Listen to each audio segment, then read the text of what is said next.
Good evening, everybody. Before we begin, I'd like to recognize our solidarity with the Black Lives Matter movement, which has dominated the airwaves, rightfully so, in the United States, here in Brazil, and all around the world as well.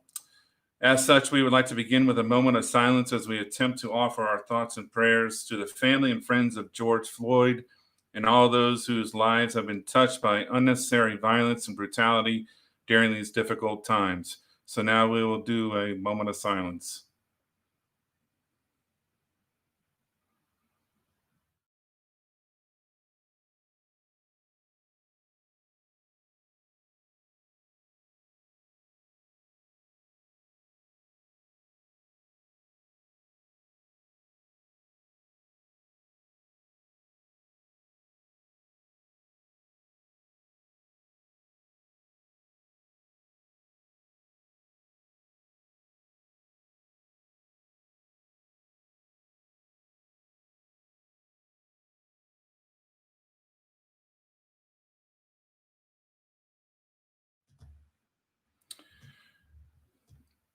Thank you for your time. Slack Smack is a show that I created that will serve as an outlet for all voices. I can hear myself. My team and I don't have an agenda of any kind and are not here to push any political bias. We don't judge by a person's color, religion, creed, sexual orientation, or politics. And while we might engage in controversial discussions within sports, entertainment, music, pop culture, etc., we won't weaponize this show to push one side or the other. This will be an open forum for everybody. So I hope during our times we'll spend together that this will be an avenue of release, of fun, and where you're going to learn more about the human race. And for my Brazilian friends, I'm just going to say this real quick in Portuguese as well. So, Slack Smack is uma show que eu criei que servia como saída para todas as vozes. Minha equipe não temos uma agenda de qualquer tipo e não estamos aqui para pressionar nenhum preconceito político. Não julgamos pela cor, religião, credo, orientação sexual ou política de uma pessoa. Embora possamos nos envolver em discussões dentro de esportes, okay, entertainment, música, culture pop, etc. Nós vamos armar este show para empurrar um lado ou outro. Este será um fórum aberto a todos. Espero que durante nosso tempo nós passemos juntos, que esta seja uma avenida da liberação, de diversão e onde você aprender mais sobre a raça humana. Okay, thank you for your attention. And now it is with great pride, great humility, and excitement that we present the first episode of Slack Smack.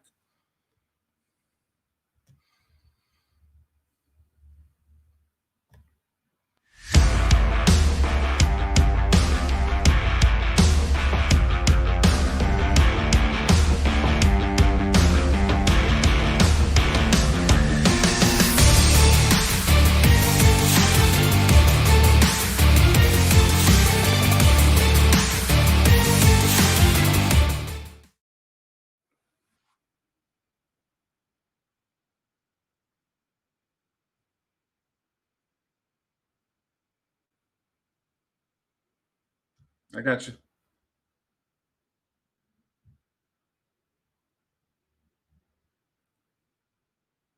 All right. So my name is Sean Slack. I was actually born and raised in Orlando, Florida. Okay.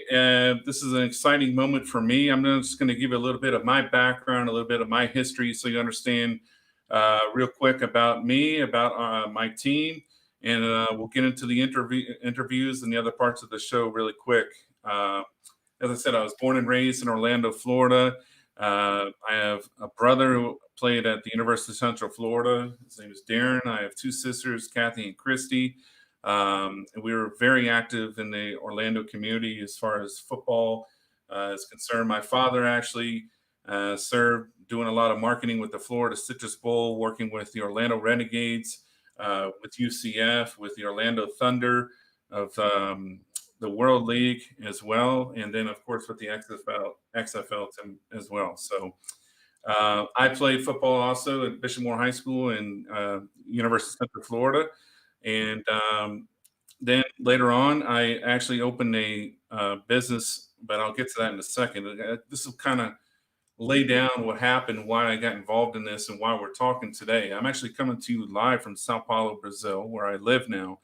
And actually, it was almost, let's see, let's do the math here, 30 years ago to the day.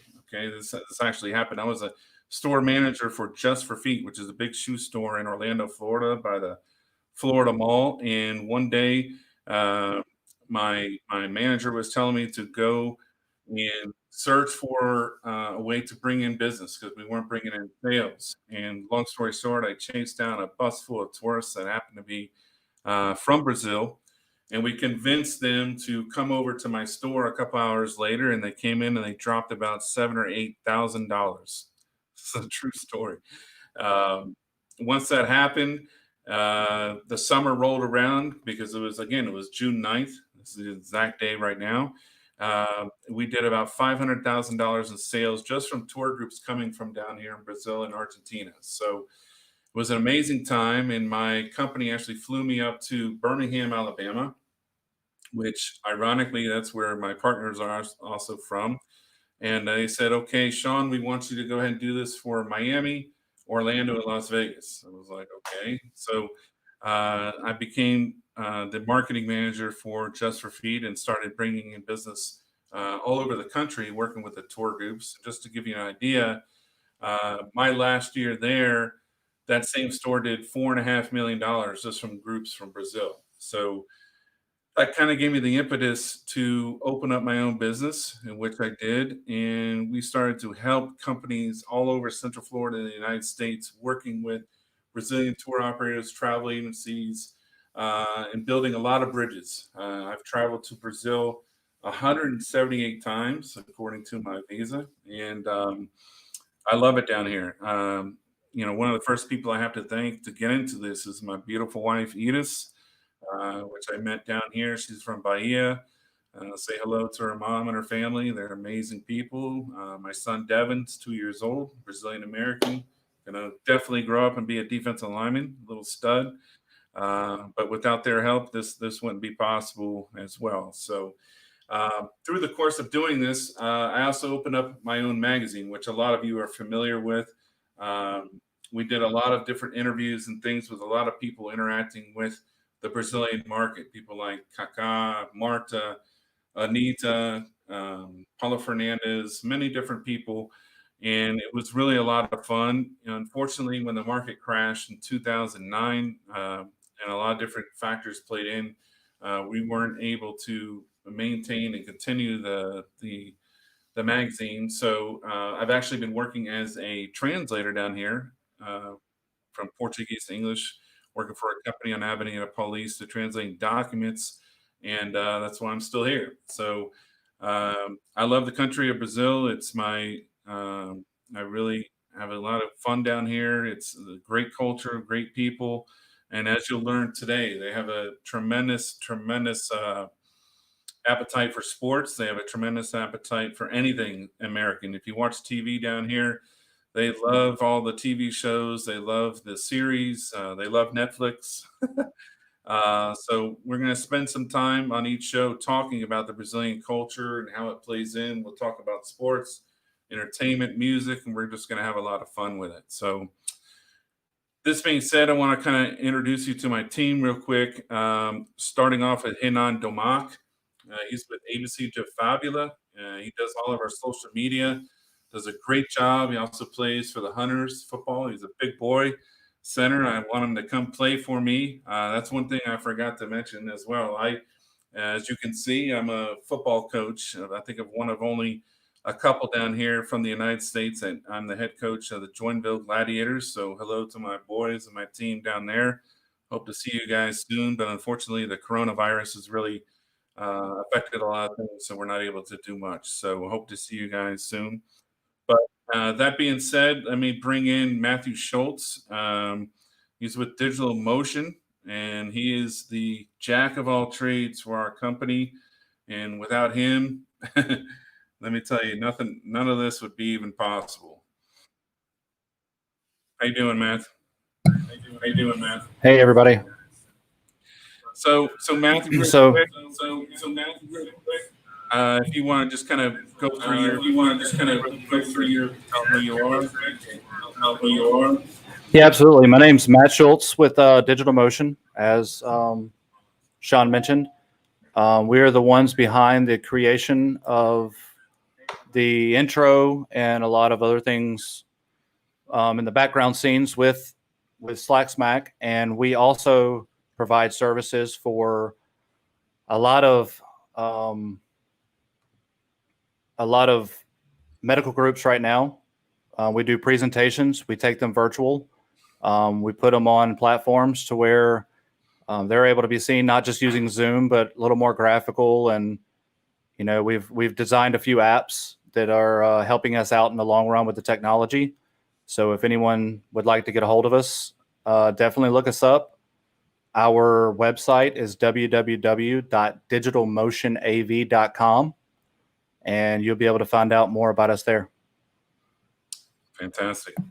We're really excited to have you as a part of our team, and man, we we couldn't do it without you. We're hoping with Matthew, they're going to expand some down here with Digital Motion down here in Brazil. So all my listeners today, we'll talk about that more in the future. They're definitely going to put a blueprint down here and be able to do some exciting things for your companies, your schools, and all definitely many different kinds of businesses. So we look forward to that in the near future.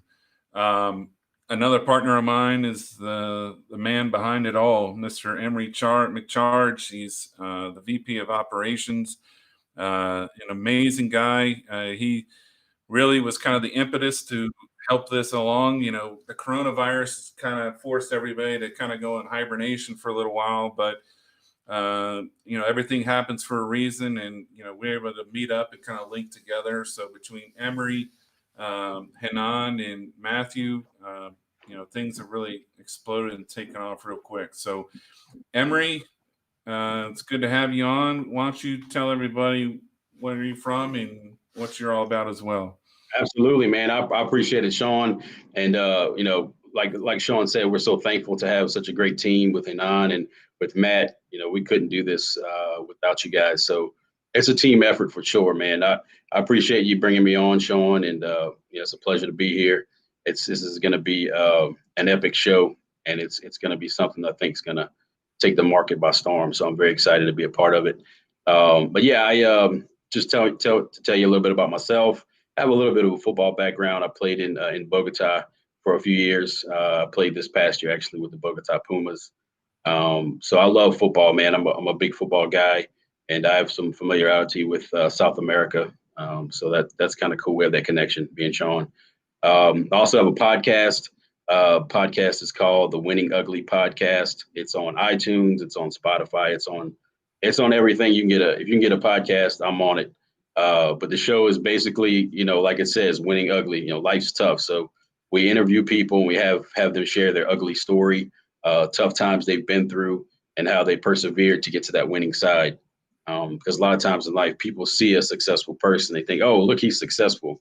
But you don't really know the backstory and the grind and everything he's been through to get to that point. So that's sort of we want to highlight that aspect to give people hope, to give them encouragement. And it's just a blessing to be a part of. That's exciting stuff, man, and we really look forward to helping you push that. I've listened to a few of his shows, and it's really endearing to hear some of the stories that are on there. So make sure you guys check out that podcast as well. It's fantastic. Absolutely. Awesome, man. All right. Lastly, we have one more partner that's going to be working with us. His name is Daniel Clauston. Daniel, most of you know down here in Brazil. He's a good friend of mine. He's Brazilian. He used to live some in the United States. He's a fantastic head coach and a beast for American football. He recently was coaching the head coach of the Corinthians Steamrollers, who went undefeated last year and lost in the final. Semifinal. I can't remember, was the final, semifinal? I'm not sure. But I know that the regular season they went undefeated, and now he's the head coach of the Sao Paulo Storm, which is a great organization, fantastic team. He does a lot of stuff in the community as well. But he's going to be running a weekly segment for us called the Players Club, which is going to be exclusively dedicated to American football players down here in Brazil, which is really an exciting thing because nobody really has done this before for male and female from all full pad flag different teams that are down here. We're going to pick different players and do different segments and talk about all kinds of segments from your point of view of the players and kind of give our fans in the United States and our viewers a real picture of what it's like down here. And maybe through this connection with our connections with the coaches and the universities and professional people as well, we want to help build this. The one thing about American football down here, it's a challenge. There's some money issues, obviously, but there's over 130 plus teams, and people are really starting to come around. There's some really fantastic organizations. I've had, a great opportunity to be a part of a few different ones here. And like I said, I'm with Joinville now, which is a great team in the great city of Joinville in Santa Catarina, Brazil, which is a fantastic place, which you'll learn more about in the future. But it's really a great opportunity for the players here to gain exposure to coaches and teams in the United States and maybe help build those bridges between the game here and the United States itself. I think that's the next step. The game has really progressed over the 15 years, and the Brazilians have done a fantastic job. But now we're at a crossroads, and I think we need to take it to the next level. So Daniel's going to be a part of our team, and he's going to help do this. And we're going to have a new segment called the Players Club. That'll be completely in Portuguese as well. And you'll learn more about this on Thursday. We're going to bring Daniel on for a few minutes, and we'll talk about that. And we'll have those videos that'll pop up as well on our YouTube channel. So make sure you subscribe to that, and we'll get going. It's going to be a lot of fun. A couple other segments that we'll do regularly before we get into our interviews. We have a segment called Slack Topics. Okay, Slack Topics is like Slack topics. So we're going to be a section of the show where we're going to discuss current events and other items, going on in the world of sports, entertainment, politics, pop culture. Now, due to the full schedule today, we're not going to get into that today because we have a lot on our plate, especially being the first show. But stay tuned for that. We'll have a lot of fun with that. We have another segment on the show called Slack Smack, which is the name of the show. But this is one of my favorite parts, as you're gonna see here in the future. We're gonna do various segments on Slack Smack that show Brazil to the world. We're going to have a lot of fun with people on the road. We're just going to, I was doing some of it today. I scared the hell out of some people with my size, trying to stop them and I was even offering some money. I was like, hey, you want 20 reals? You want to dance? No, I didn't say that. But the bottom line is we will have a lot of fun trying to get people to answer some questions about American culture, speaking some English, them understanding my horrible Portuguese. But we'll have a lot of fun. We'll experience, we'll talk about Brazilian culture and show this to the world. Because right now, especially in the United States, I think a lot of people still don't understand what Brazil is all about. There's over 230 million people here. It's a wealth of resources here, and all they think about right now is Carnival, Bolsonaro, and parties and bundas. Big bundas is another word for big butts, which are amazing. Sorry, honey. Anyway, it's a lot of fun down here. I love it down here. The people are amazing. And I think people in the United States and all over the globe, including our fans in Europe, we have fans in New Zealand, Germany, so on and so forth. We want to show them what Brazil is all about. So at certain times, we're going to travel to other places as well and show you some things. So we'll have a lot of fun with that. So we really look forward to that. So now we're going to get into our interview section, and I got to tell you, this moment is really emotional for me because our first guest has a biography that really appears too good to be true. He's a family friend, and he really makes this night full of magic. About 5 years ago, he also was on hand to help me launch my first magazine, Orlazo magazine in Brazil. So we had a big launch party, and Mr. Williams was there, and my father, Steve, who knew Pat as well and lived on the same lake with Steve, was at that launch event. And unfortunately, that was the last time he saw him as my father passed away 4 years ago. at the end of this month. So yeah, it's a pretty emotional moment with that. But it's my privilege to introduce Basketball Hall of Famer Pat Williams. He's the co-founder of the NBA's Orlando Magic, as one of the world's top motivational speakers and an author of over 100 books. I am so pleased to have Pat here with us today.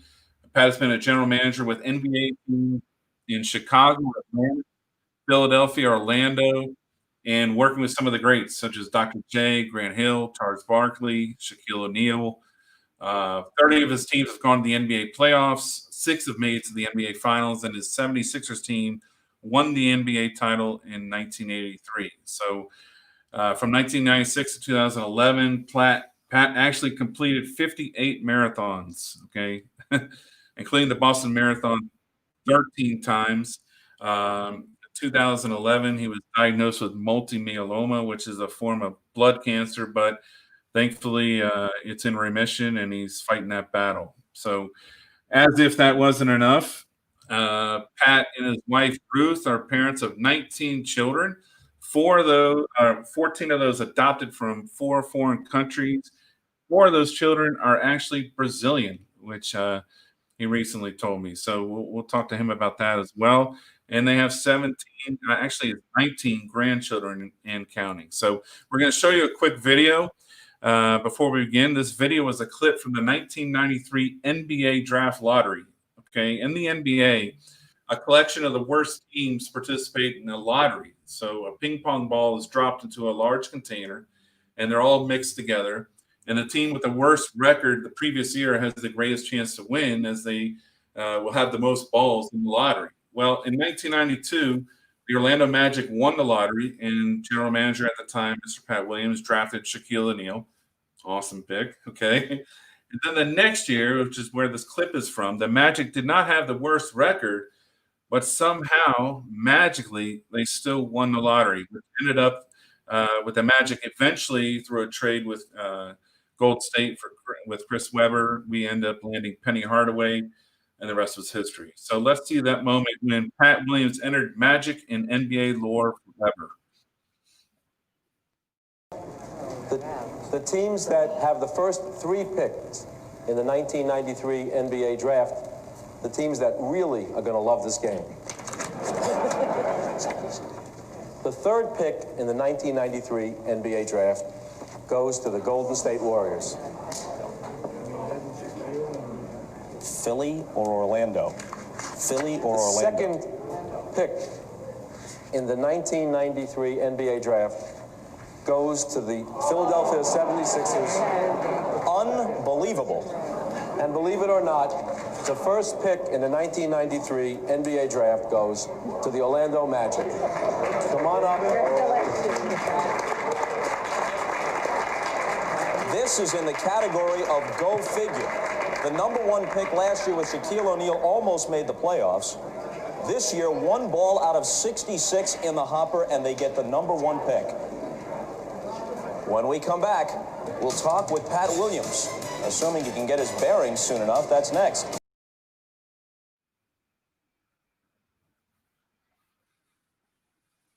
Okay. So the sports world, Mr. Williams, it's good to have you on. First of all, thanks for being on with us tonight. John, thanks a million. It's nice to hook up with all of you, and I'm looking forward to our visit. Mr. Williams, the sports world has been frozen by the effects of the coronavirus, which we'll discuss here in a moment. But the real story right now is the continuous protests and events surrounding the murder of George Floyd and police brutality. And the protests have extended globally, and it's been happening here down in Brazil as well. Now, you're an NBA Hall of Famer. You've worked in the NBA with some of the best players, as I mentioned, including Dr. J, Moses Malone, Charles Barkley, Shaquille O'Neal, Penny Hardaway, Nick Anderson. The list is very long and would take my whole show to read. But in your opinion, what has transpired in the last week? Do you really think with the protests and everything that we're going to finally see real change be the result of what's going on? I do. I feel very strongly about that. The murder of George Floyd was devastating. It rocked this country. It rocked the world. It was absolutely unnecessary. And we've seen this outpouring of grief and anger and frustration that has burst forth. And my prayer is that this will be a huge difference maker, that George Floyd's life, his death, will not be wasted, and that we're going to see dramatic change in how people of all races, all colors are treated. Everybody deserves to have respect from the law, from organizations. They deserve respect and trust and loyalty, and above all, love. And my prayer is that God will take these circumstances and work them for good somehow and for dramatic change, not just here in the United States, but around the world, and that the world will be a better place as a result of this needless death. Wow, that's powerful words. Thank you. I couldn't agree more. And yeah, let's hope and pray that happens. As you know, I'm an Orlando Magic fan through and through. I was at the Church Street station when you unveiled the name of the Orlando Magic. In fact, I have a small ticket that you signed, and you said, "Great day for Orlando." I'll never forget it. But I was at the first exhibition game, also with the Detroit Pistons, and I was there when Nick Anderson stole the ball from Michael Jordan, and Wow. ended up winning. Yeah, Strong. Way to go. You've seen all the high points. Good for you. and then, of course, in 2009, when we sent LeBron packing for Miami. So when we won the Eastern Conference Finals, that was amazing. So, but as a Magic fan, I've painfully watched as well as we've lost some big stars. We lost Shaq. He took off for LA. We lost Dwight. He took off as well. It appears the new fad or the new trend with the NBA is to kind of create these super teams, especially like for now with LeBron. But I don't think so. I think players have earned the right at one point in their career to go into free agency if they so desire. And they've earned that right. It's been collectively bargained. And that's what Shaq did. That's what Dwight Howard did. Although we traded Dwight a year before he went into free agency, every player has earned that right. And so there's no reason to get worked up about it or upset about it. You just have to face the fact that that's part of professional sports today. Players get drafted, they get signed, and after a period of time, they're allowed to become a free agent. So that is the way of professional sports. Gotcha. Michael Jordan, the Chicago Bulls recently released a documentary called The Last Dance, which I'm sure you saw. And, my opinion was one of the most interesting sports documentaries I've ever seen. I mean, after the documentary, Jordan was kind of criticized for not being a vocal advocate for blacks or for any political stance during his playing days. And do you think today's athletes should step up and support a cause, or do you support the argument that says athletes should leave politics at the door and because fans want to escape the real world for 3 hours a day? John, I think they can have a cause. They can take a stand if that's what they believe, and if that is really burning within inside them. They have every right to do that. In the case of Michael Jordan, his position was, I'm a professional basketball player. That's what I do. That I come and give my best every day. And that's who I am. That's how I'm wired. I agree. That series, that 6 Sunday night series, was fabulous, particularly at this time when there are no sports, no live sports, and we're all craving sports. And so that video, that collection came along just at the right time. We saw in that year, that final year, The Last Dance, that the Bulls had given the green light for behind the scenes videoing and taping. It was absolutely spectacular. And I enjoyed it immensely. I think everybody who cares about the Bulls or Michael Jordan, sports in general, I think I've heard nothing but positives about it. And it was a very enjoyable experience. I look forward to those 2 hours for those 6 Sunday nights. And when it was over, my thought was, isn't there going to be another one? Keep going with this. It was that interesting. Yeah, it was almost depressing. I was like, oh my gosh, now I got nothing to watch. I might have to go back and watch some more Vikings or something. So, Well, yeah, we've had nothing but replays of basketball games and football and baseball. We see all the replays from years back, and I vote solidly. Let's get current. yeah. Let's get the rest of this NBA season underway.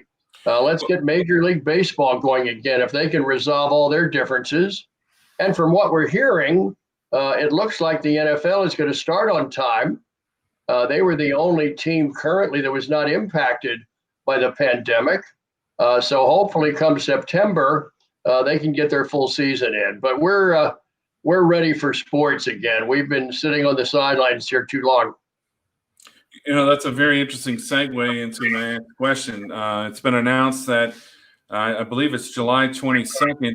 The NBA is actually going to do an 8-game regular season with only 22 teams, and they're all going to be played in your backyard right there in Orlando at Disney Wide World of Sports. So I think that's going to be amazing, and I think that at least we can get some of that. Fever back with the NBA. It's going to be interesting to see how that plays out, especially. Well, John, we're eager for it to get started, and I feel very, very privileged that they have selected Orlando and the Disney community to do this. Disney has fine facilities. They have numerous hotels, and these teams, these different teams, 22 of them, are all going to be housed here and fed here, and there won't be any people in the stands. But I think there'll be PA announcers, and I think there'll be music and noise in the background. They're going to try and make it as realistic as possible. But it's a start. It's a beginning, a re-beginning, and I'm so pleased that Orlando was selected to host all this. Yeah, and all those good things are happening. The Star Wars world opened up. All these big things in Orlando, and I'm here. I'm like, man, I gotta go home. Sean, the theme parks are getting opened. Yeah. Little by little, they're getting open here, and we need visitors from all over the world to start coming here. We want them to know that it's safe. And one of the major countries that comes to Orlando in massive numbers is from Brazil. We've got a whole colony of Magic fans in Brazil who, during the basketball season, come here. They go to the games. They enjoy themselves immensely. So this is kind of like a second home for many Brazilians who come to visit us. Yeah, you're quite right. In fact, I don't know if you remember or not, but back in 2015, I actually came down here to interview players from Flamengo for the Orlando Magic because they did a home and home series and exhibition games. They played 2 games in Orlando and 1 game actually in Rio with Flamengo for their basketball team. So it was really great stuff. Brazilians love basketball, and it's really growing here. Well, that's a good point, Sean. And the NBA is very sensitive to these different countries. Last year, we had 100 players in the league who came from countries other than the United States. The game of basketball has spread to every nation on earth. And these outstanding players are beginning to come from all of these different countries in Europe and South America, Asia, everywhere. It's just remarkable, the growth. And that's obviously the case with baseball as well. We have players from South America. We have from the islands here, Australia, Korea, Japan, and baseball eventually is going to get into China and get moving there. And when that happens, we're going to start seeing Major League ball players coming from China. So it's an exciting time in professional sports to see how they've become worldwide sports. Yeah, it really is. It really is something to see. And just before I let you go, I got a couple quick questions. I have to get into this because you recently released a book I think carries significant weight during these troubling times. The character carved in stone, the 12 core virtues of West Point that build leaders and produce success. Can you kind of tell us a little more about that book and how, if people are interested, they can get a copy of that? Well, Sean, a few years ago, I had the privilege of going to West Point, the United States Military Academy, and speaking to all the athletes and coaches there. And after I finished, they gave me a tour of the campus. And we ended up at this spot called Trophy Point, looks out over the Hudson River. And I noticed there that there were 12 concrete benches that were perched in different parts of the park. And as I looked closer, there was a different word carved into the end of each one of those 12 benches. And the more I studied it, I found out that those words were carved in there so that current students would look and say, this is how a graduate of West Point should act and live their lives. Well, that was news to me. I'd never heard this story. And so we thought, boy, this would be quite a book if we could take each one of those words, write a chapter about it, but more importantly, to find some graduate of West Point who particularly modeled well that particular word. And we were able to do that. We found some very, very interesting people, some very prominent, some not so much, but we ended up finding somebody. We wrote a chapter about each word. Mike Krzyzewski, the basketball coach at Duke and a West Point graduate, wrote the forward for us. And so the book has been out for a while. It's going to come out in paperback soon. Character Carved in Stone. Revell is the publisher, and you can just go up to Amazon or barnesandnoble.com and order a copy. I hope it would be of great help to you and inspiration to you. That's fantastic. Yeah, I'm sure a lot of the people here would like to read it as well, especially the coaches and people that are involved in the athletics that are down here, because you need that kind of character building when you're building your teams, especially the young teams that are here. So that's amazing stuff. Wow. Good to hear, Sean. I hope people will get it and enjoy it and really find some motivation behind it. That was why we wrote it. Well, the last part of this segment we have on this show, you're going to be the first part of that. It's called the Slack Attack. Now, this is a rapid fire segment, and I'm just going to shoot questions, and you're just going to give a quick answer. First thing that comes to mind, okay? It's pretty easy. Very good. All right, so cups of coffee every day. Say that again? Cups of coffee that you drink every day. Zero. Last movie you saw. A League of Their Own. Oh my gosh, yeah, that was good. I think I've seen one since then, but the Churchill movie that came out, we liked that. Oh yeah, that's right. Yeah, because D-Day was a few days back. So, Tom Brady or Peyton Manning? Tom Brady. Jordan or LeBron? Jordan. As a retiree now, what time do you wake up? It depends on what time I go to bed. Good answer. Favorite series on Netflix?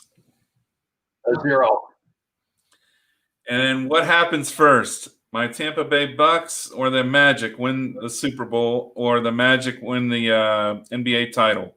Oh, the Magic by far. Yeah, won't even be close. Come on, man. Well, listen, Mr. Williams, I can't tell you what a pleasure it's been. I really appreciate it, especially you had a lot to do with the launching of the first magazine as well. So I'm hoping the same kind of magic rubs off here. And I wish you nothing but the best, and thoughts and prayers to you. I'm glad to hear that cancer's still in remission, and all the best to your family. And we hope to talk to you and visit with you again soon. Anytime, Sean. Nice to see you, and my best to everybody. Thank you so much.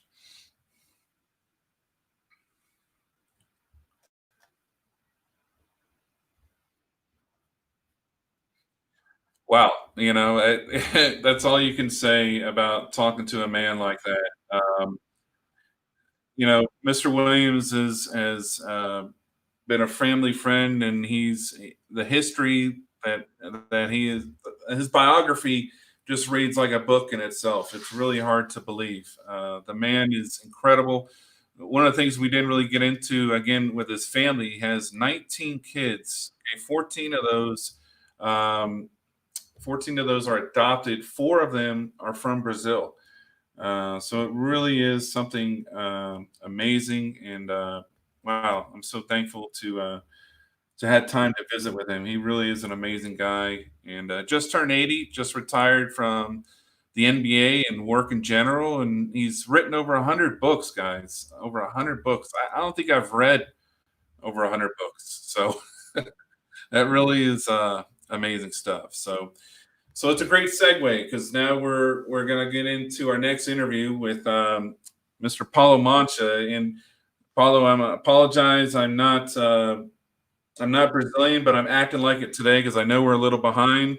And but I kind of give you a little bit of introduction about Mr. Mancha. I first met Paulo at a Starbucks cafe on Avenida Paulista, just about 2 weeks after being named the head coach of the Mocha Destroyers here, which is an American football team here in Sao Paulo. And we just got together to talk football and things, and it was clear that he was unlike any other Brazilian I've ever met. Mr. Mancha is a walking encyclopedia of American football. Okay, he's written 2 books on the history of the game. He gives incredible in-depth seminars about the rules of the game and the history of the game, all the platitudes surrounding the game. He's really an amazing person. He's a top broadcaster for ESPN Brazil during the NFL season, and he literally is the Brazilian John Madden. So on top of this, he has a website and YouTube channel called Viajando por Esporte, where he travels to many sports arenas and stadiums and many, many other areas all over Europe, the United States, and reciting the history and the locations and sharing incredibly interesting nuggets of info. So he speaks English very well, but tonight we're actually going to do this in honor of my friends down here. I'm going to stumble through some of my Portuguese. But before we do that, let's take a quick look at a video from Paulo at the Super Bowl. 3, 2, 1. Everaldo, Paulo Antunes, fãs, estou aqui na frente do Hard Rock Stadium, uma tarde de sol, clima super gostoso, muita gente chegando aqui, tá demais. E olha, por onde a gente anda, a gente ouve gente falando em português. Olha a cambada de brasileiro aqui, ó. Ó, eu vou falar aqui com o Felipe e com a Gisele, que não é Bündchen, né? Me conta aí, ô Felipe, você é da onde mesmo, Gisele? Eu sou da Bahia. Felipe é da onde? Rio de Janeiro. E é o seguinte, tem uma ocasião especial, né, para vocês estarem no Super Bowl. Por que vocês vieram pro Super Bowl? Tem, ó, 8 anos de casados, Paulo. É isso aí. Aniversário de casamento aqui hoje. Cara, aniversário de casamento no Super Bowl, galera. Tem coisa melhor? Sensacional. Diz aí, quem vocês acham que ganha hoje, quem é o jogador preferido e, aliás, para quem vocês torcem? Começa com a Gisele aqui. Bom, eu torço pro Green Bay. Hoje eu tô torcendo pro 49ers. Hoje Olha que curioso, né? Ela torce pro Green Bay, mas vai torcer pro 49ers, mas o preferido é o Mahomes. Felipe, e você? Então, também torço pro Green Bay. Hoje eu tô aqui querendo que dê empate só para ter um pouquinho mais de jogo no overtime. E eu torço pro Mahomes aí como o que eu mais gosto, né? Legal, legal. Tá gostoso. Tá um vento aqui, né? O topete do Mancha já desmanchou. Everaldo, para terminar, o pessoal do Brasil tem um recado para você aqui, ó. Vamos lá. Everaldo, você é ridículo! Valeu, a gente volta para aí. Tchau, tchau.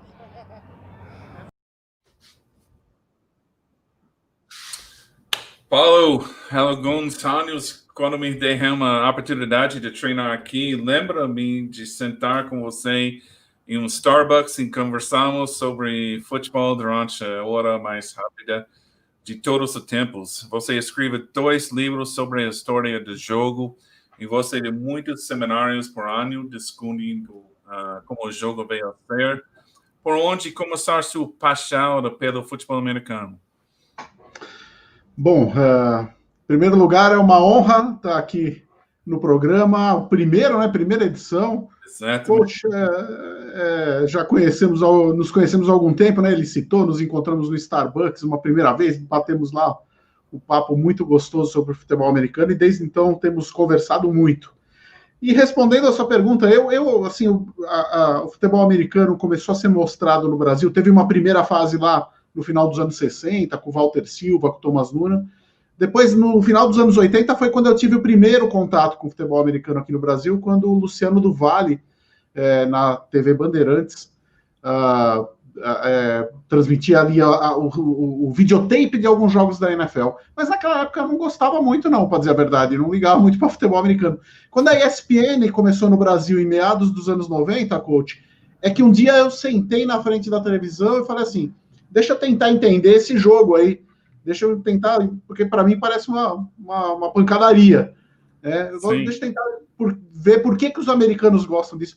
E no momento, coach, que eu entendi as regras, comecei a ver a mecânica do jogo, first and 10, né? E a progressão, a conquista, aquilo fez um clique na minha cabeça, eu fiquei apaixonado pelo futebol americano.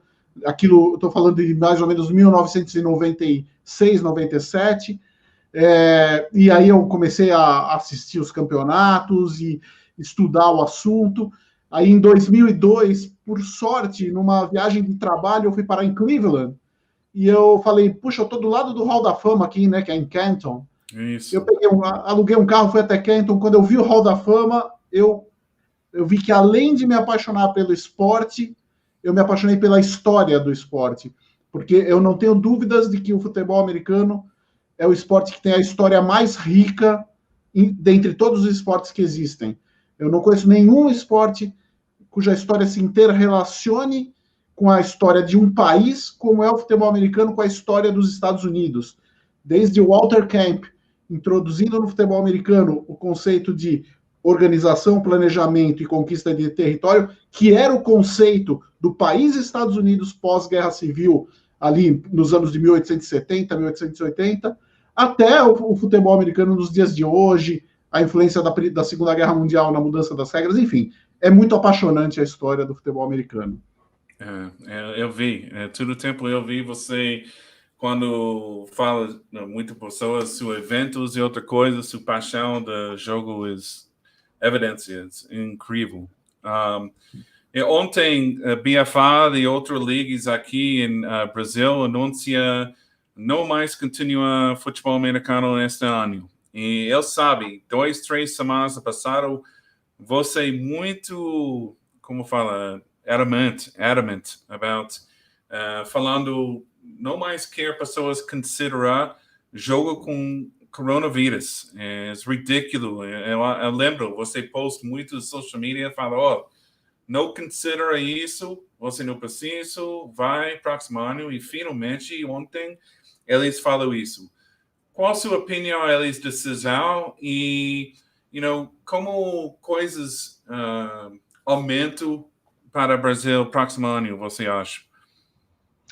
Olha, coach, tem um ditado, né, que fala que o esporte é a coisa mais importante dentre as menos importantes do mundo, né? Eu acho assim, o futebol americano é a minha paixão. Eu amo esse esporte, quem me conhece sabe disso. Eu trabalhei muito para ajudar o futebol americano a progredir aqui no Brasil enquanto prática também, né? Não só na televisão para quem assiste, mas para quem pratica. Quem conhece a minha história sabe o quanto eu apoiei o futebol americano aqui, o quanto eu tentei ajudar durante toda a minha vida para que o futebol americano crescesse no Brasil como prática. Mas isso não faz de mim um irresponsável, um maluco. Existem momentos em que a gente precisa parar e fazer um reality check. Exatamente. E agora é hora do reality check. Nós temos o coronavírus, esse vírus mata, ele não é uma gripezinha. Se ele não matar você, ele pode matar o seu familiar para quem você vai transmitir. E, coach, você sabe, você vive no mundo do futebol americano há muito tempo, você sabe que o ambiente de treino de um time de esporte amador é muito propício para a transmissão de vírus. É verdade. Né? As pessoas compartilham squeeze para beber água, ou me diga que tem algum time que tem 60, 70 squeezes individuais. Nossa, compartilhar tudo. É tudo compartilhado. Tem time no Brasil, e eu sempre falo isso. Algumas pessoas essa semana falaram assim, mas o meu time tem tudo preparadinho. Eu falei, tá, mas o seu time é um dos melhores do país. A gente tem que pensar que no Brasil tem muito time em que os jogadores ainda compartilham capacete, não tem capacete para todo mundo, né?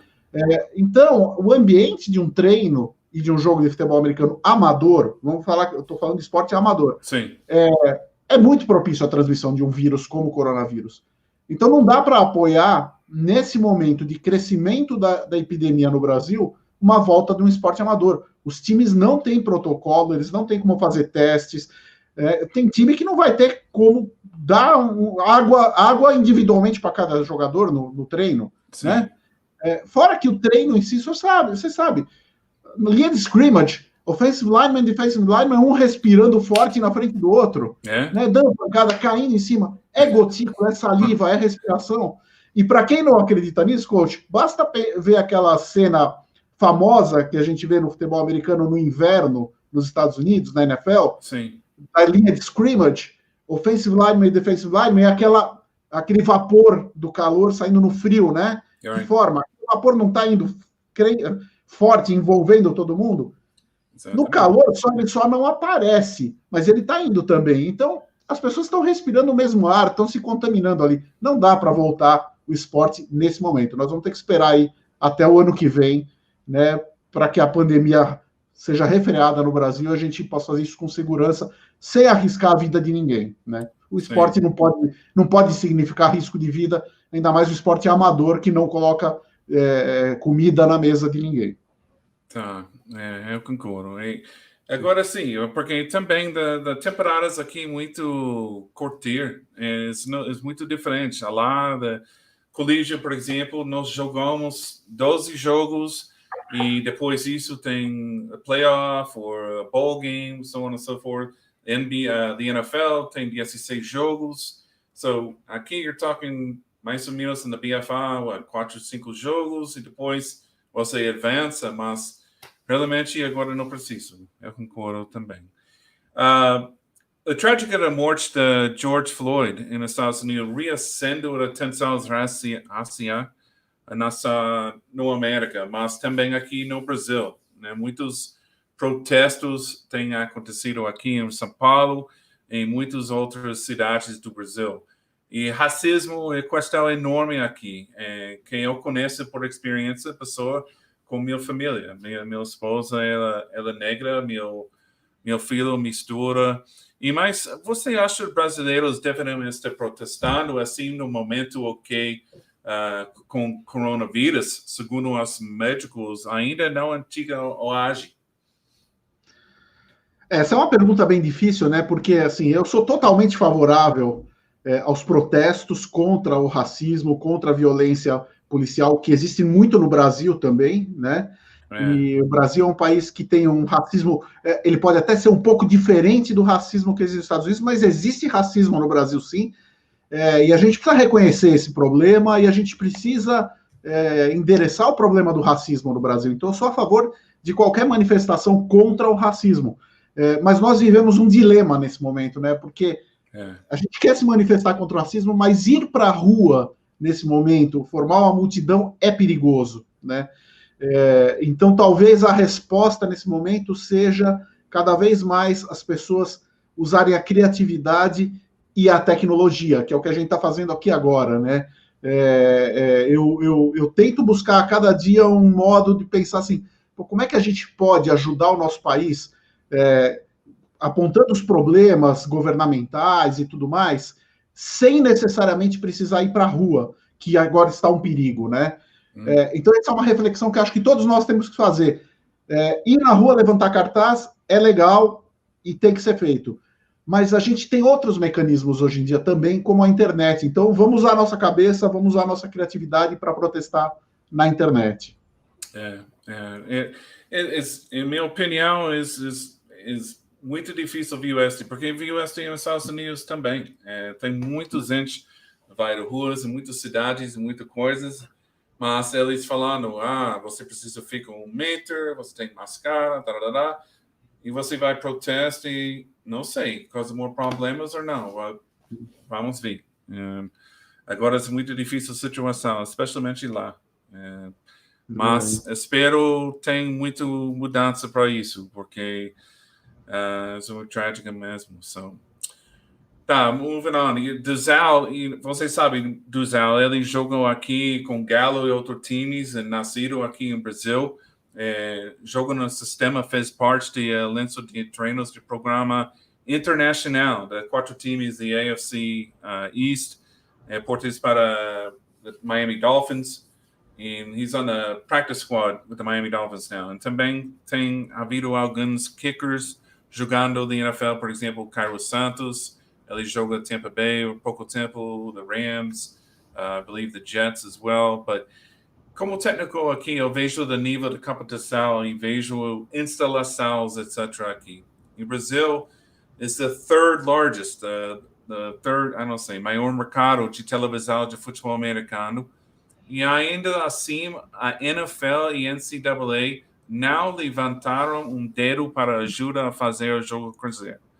E NBA, por exemplo, dizer abrir lojas, dirigir clínicas, faz muitas coisas e desenvolve alguns grandes jogadores também lá. Por que você acha que a NFL e a NCAA não têm feito mais aqui? Olha, eu acho assim, coach. Primeiro, assim, a gente precisa diferenciar uma coisa. O basquete, a NBA, o basquete tem mais tradição no Brasil, né? É um esporte que está no Brasil há décadas. O Brasil já teve grandes times de basquete. Então é natural que uma liga como a NBA confie que vai dar certo uma promoção do basquete no Brasil, já que é um país que tem tradição no basquete. Já para NFL e NCAA, eu mesmo, se eu tivesse na NFL ou na NCAA, eu sempre ficaria com o pé atrás, porque a gente nunca sabe exatamente qual vai ser o retorno. E a gente sabe que a NFL, principalmente, ela é muito cautelosa, ela toma muito cuidado com tudo que ela faz. Eles tiveram uma experiência que não foi boa com a NFL Europe no final dos anos 90 e anos 2000, uma experiência que não deu certo, e desde então eles têm sido muito cuidadosos com a internacionalização da NFL. Então, né? E eu acho assim, coach, o Brasil também não fez sua parte, porque houve um momento, alguns anos atrás, em que a NFL se interessou em fazer um jogo no Maracanã, mas as autoridades brasileiras não conseguiram provar para a NFL, principalmente as autoridades, vamos falar, dar nome aos bois. O Rio de Janeiro, as autoridades do Rio de Janeiro, estado e cidade, não conseguiram convencer a NFL de que era viável fazer o jogo no Maracanã. A gente também teve muito azar, porque esse interesse da NFL aconteceu no momento em que houve a epidemia do Zika vírus aqui no Brasil, né? Sim. A dengue, o impeachment, a crise econômica e tudo isso, eu acredito que fez com que a NFL ficasse temerosa de investir em alguma coisa aqui no Brasil. Eles preferiram esperar um pouco. E, infelizmente, essa espera vai jogando a coisa cada vez mais para frente, porque a crise no Brasil tem se agravado. Então, eu não culpo a NFL e a NCAA, porque eu acho que nós, brasileiros, precisamos fazer a nossa parte primeiro, e depois eles vêm para cá. And that brings me, fazer outra questão para isso, porque eu jogo, por exemplo, em NCAA, ok? E eu sabe a importante quando você tem uma scholarship, por exemplo, para a oportunidade para jogar em Division 1, Division 1AA, Division 2, so on. Então, você não pensa é melhor para times ou organizações aqui? Claro, eu entendo a situação de dinheiro e coisas, mas tem poucos times aqui, tem dinheiro. Tem times, por exemplo, T-Rex construir um estádio no futuro, Galo construir futebol americano estádio também no futuro. Eu acho, minha opinião, eles tentam fazer um caminho, trabalhar com time de NCAA, faz um caminho para pessoas podem ter uma pathway para vai da colégio também. O que você acha para isso também?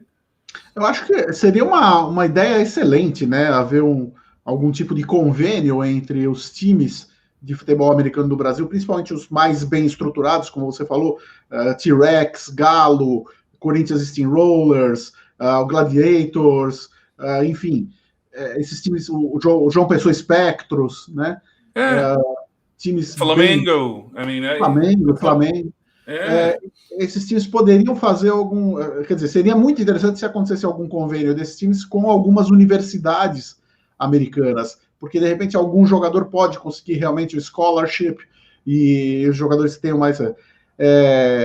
Eu acho que isso passa por aquilo que eu falei na resposta anterior. O Brasil ainda precisa acomodar-se, né?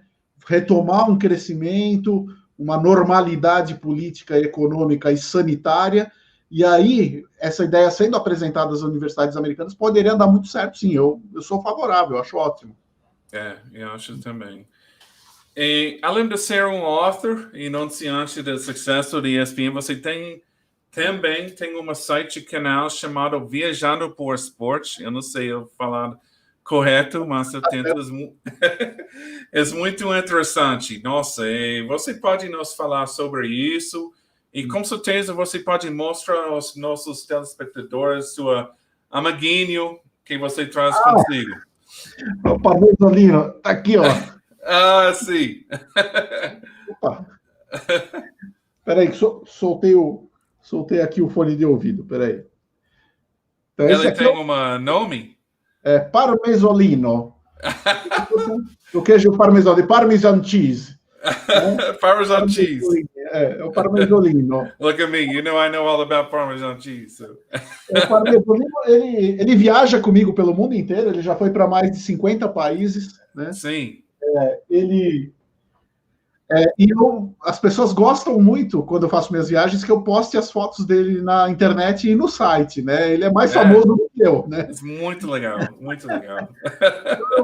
Eu tenho esse trabalho com o meu site, o viajandoporoesporte.com, em que eu viajo pelo mundo inteiro para fazer reportagens de turismo, mas muitas vezes o turismo aliado ao esporte, né? Então, eu visito estádios, vou a jogos, Hall of Fames, enfim, toda vez que junta o turismo e esporte. Sim, é muito incrível. Pessoas precisam vir lá, porque para mim, você tem muito interessante notícias e coisas. Eu não sabe como fala em português, nuggets, informação, pouco informação, você não sabe. Por exemplo, da Hall of Fame, eu não sabe pouco coisas, você fala isso. É muito, muito bom. Eu gosto muito. Você também toca guitarra, estava numa banda, né? E canta music karaoke. Muitas vezes você é uma carro de rock. E quero que você coloque-me em uma banda também, mesmo. Vamos lá. Sideburns. Look the Vamos lá. Sideburns. Elvis is not dead. He's live in Brazil after an overdose of lasagna. Yeah, exactly. But let me ask you, what suas três maiores bandas de todo o tempo de rock para você? Olha, as 3 melhores bandas de rock de todos os tempos para mim. Put you on the spot. Yeah. A primeira que eu mais gosto, Iron Maiden. Right. A segunda, Black Sabbath. E a terceira, Deep Purple. Wow. That's amazing stuff. Deep Purple. Now that's David Coverdale? No. David Coverdale, yeah, he sang in Deep Purple. Yeah, I just I'm a little younger, but David Coverdale for me is Whitesnake. Yeah.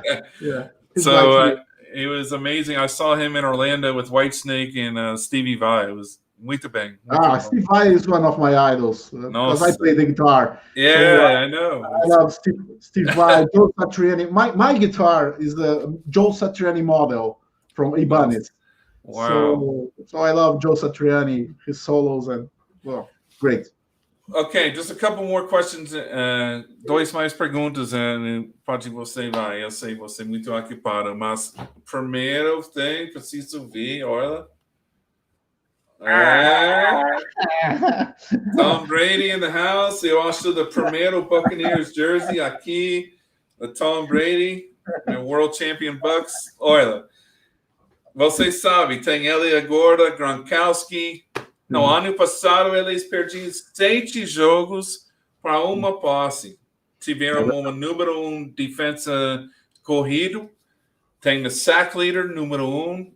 E dois receivers muito legal também. So, você concorda comigo? Ele será um competidor legítimo para o Super Bowl? E quem você gosta do lado AFC também? Eu acho que o Tampa Bay Buccaneers, obviamente, com Tom Brady, né, com o quarterback, sobe muitas posições nos Power Rankings. Com Gronkowski, mas vamos lembrar que Gronkowski não joga há um ano, perdeu muita massa muscular, né? E ele também teve muitos problemas de lesão antes. Mas o Tom Brady vai jogar com Chris Godwin, com Mike Evans. Um timaço no ataque, é um timaço. Tudo vai depender, coach, da linha ofensiva, dos offensive linemen, porque o Tom Brady é um pocket passer, não vai sair correndo do pocket. Então, se o Buccaneers tiver uma offensive line decente, o ataque vai ser fulminante e eles tentaram fazer algumas melhorias na defesa.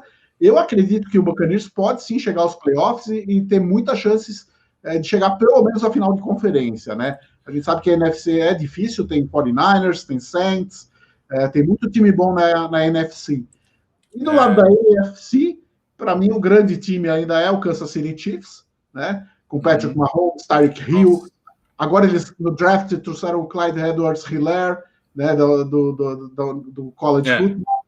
É um timaço, né? Mas ainda tem também Baltimore Ravens, com Lamar Jackson mais experiente. São muitos times bons. Até o Buffalo Bills pode surpreender. Eu acredito muito no Buffalo Bills. Né? Especially agora, Patriots não mais têm Brady, eles têm a oportunidade, né? É verdade, é verdade. Mas é muito animado para Buccaneers, porque eu moro no Brasil e finalmente ESPN mostra meus jogos. Parabéns! Super bom no Raymond James Stadium. Exatamente. Vai ganhar em casa, man. Nossa, uau, é bem sonho. Tá, e tem outra coisa, a última coisa, na sessão de perguntas rapid fire chamada Slack Attack. Eles fazem isso para meu irmão quando ele faz muito bombas de lança, quando ele joga quarterback e também quando ele joga linha de defesa, muito sacks. So, it's a Slack Attack. So, agora sou realmente rapidinho de perguntas. Cerveja ou whisky? Whisky. Quem marca whisky? Sou curioso. Eu gosto de bourbon, na verdade. Eu gosto de Jack Daniels. Put you on the spot. I'm more a wine guy, but whisky is good. Marca de sapato favorita? Tênis. Seria o tênis? É tênis. A mais barata que tiver, the cheapest one. Vai de Givenópolis para R$10, né? Legal. E treinador preferido o tempo todo na NFL? Paul Brown. Wow, good choice. I knew you were going to pull. Eu sabia você falou uma coisa da história. Nossa, Paul Brown, muito legal. Anitta ou Ivete? Ivete, porque eu gosto de rock e a Ivete ela consegue cantar rock. A Anitta eu acho que não consegue cantar rock. É verdade, verdade. Café com ou sem leite? Dos dois jeitos, com leite, sem leite. Eu gosto de tomar café com. Eu gosto de tomar café com licor, com cachaça, com. Legal. Xbox ou PlayStation? Atari. E ler notícias falsas ou quebrar seu dedo?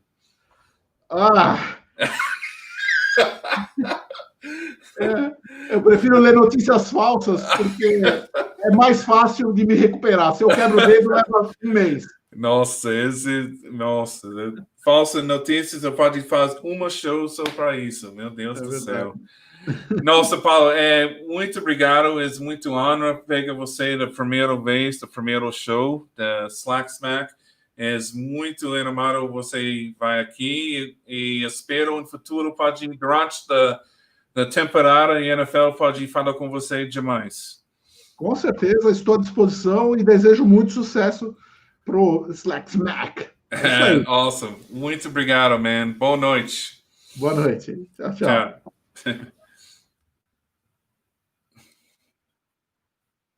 Ok, wow. Paulo Mancha, meu Deus do céu, ele é ótimo homem, ele sabe muito coisas de NFL. The discussion, desculpa, das pessoas falam inglês, mas às vezes tem oportunidade para duas, tá?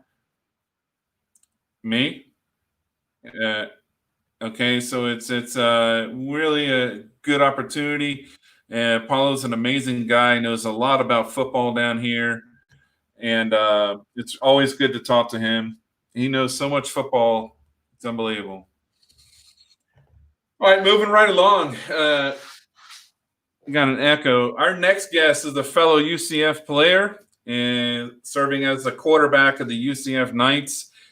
as a senior in 2007, he led the Knights to their first ever conference championship. After graduating, Israel moved to Germany to play for the Dresden Monarchs in the GFL, playing overseas for 3 years. And Israel played in Germany, Poland, and Moscow, Russia. In 2019, he found his dream opportunity partnering and accepting the role as Director of Business Development with Nestor, which is the Nestor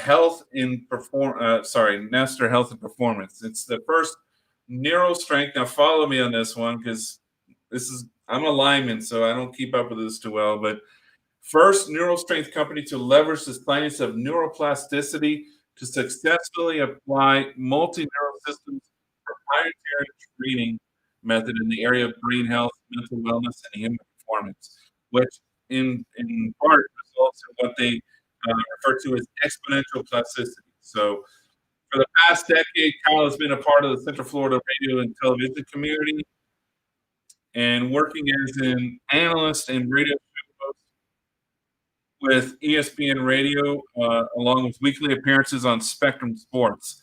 And lastly, Israel truly enjoys serving on the UCF board, which is a goal from the day that he got his degree.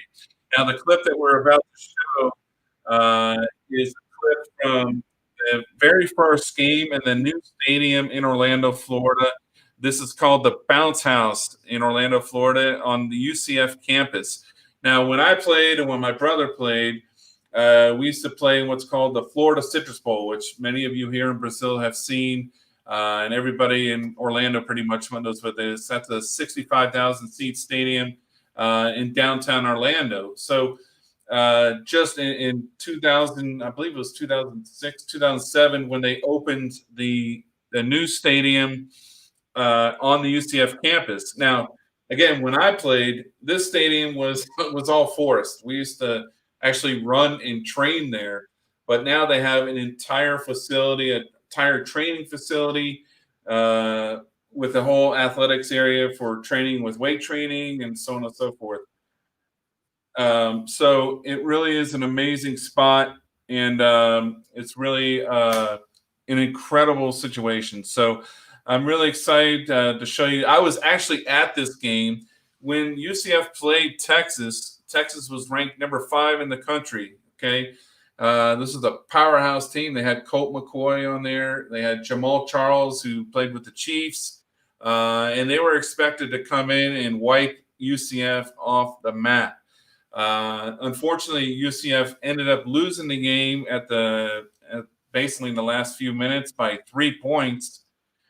But it really was an amazing, amazing game. Now, this is the game also that the UCF Knights penned the phrase "the bounce house," because literally what happened in the first game, the crowd, it was a sold-out stadium. It was 47,000 people, give or take.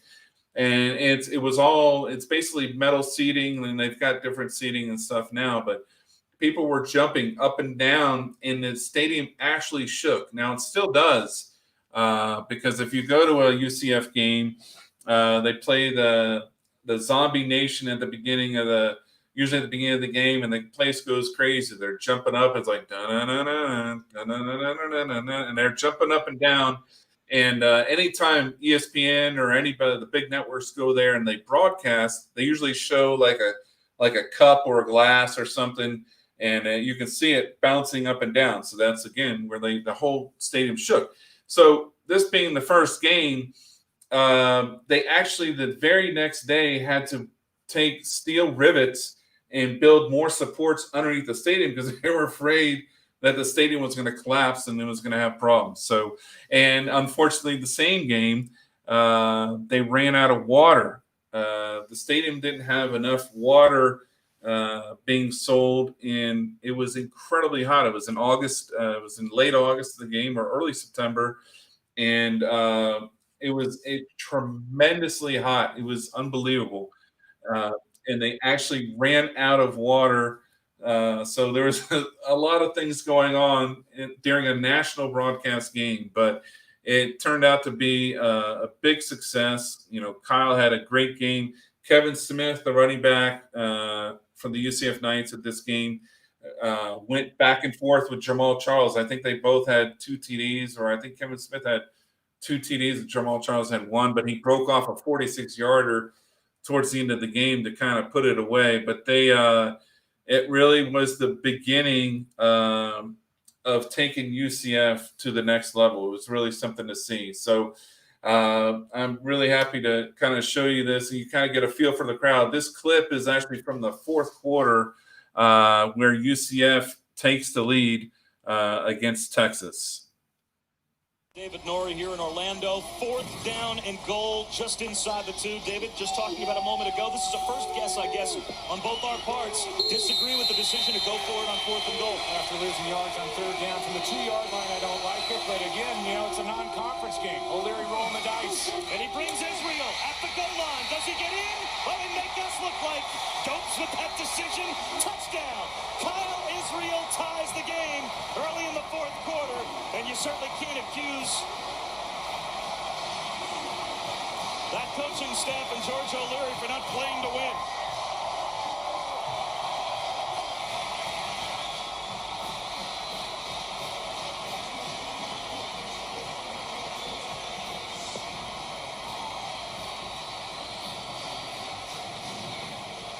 Torres with the extra point.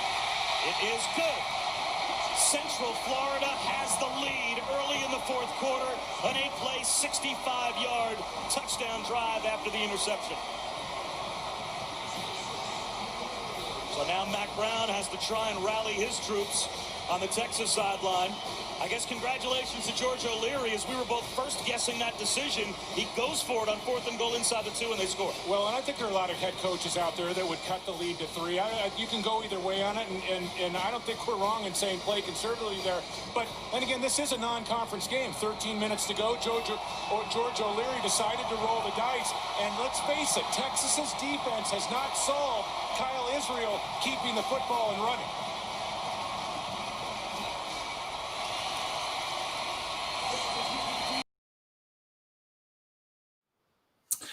All right, Kyle, man, it's really good to have you on board. Thanks so much for coming on for the first edition of Slack Smack. It's really a pleasure to have you on. I'm honored to be here. I didn't realize at first when you asked me that it was going to be the first one. So anytime that I can follow up Pat Williams being from Orlando, that's very unique. And so I'm excited to be here. Well, let me tell you, American football down here in Brazil is huge, man. And being that I'm a former player and a coach here, many of our shows will showcase players like yourself who have played at a high level. So, I have a lot of love for my QBs, especially from UCF, and since my brother was one as well. So yeah, I'd like you to kind of begin by telling a little bit about your story and where did you first pick up a football and what brought you to the University of Central Florida? Well, for me, it really started at the age of 7. Football was really in my blood. My uncles, my father, my grandfather played. I had a lot of second cousins that played at Auburn and Alabama, which was very unique considering how those two schools really dislike each other. Some of that still runs thick these days, but sure. Football was always in the blood, and never grew up having an NFL team. I mean, when you're from Alabama, or when your family is, that's all that they pay attention to, and that's still true today. But I basically played.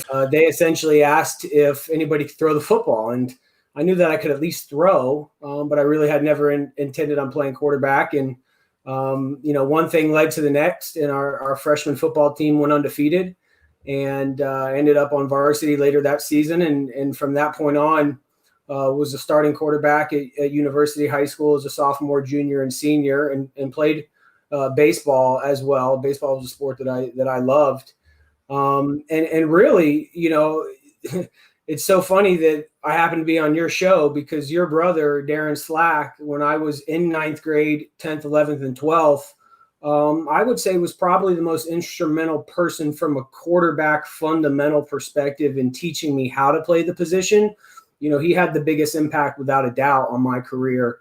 And so when I saw that you reached out and touched base, I said, man, this is a great opportunity for me to let them know how much I appreciate them. And so I really do. And so Darren built me into a quarterback that was able to still play big, but deliver the football down the field.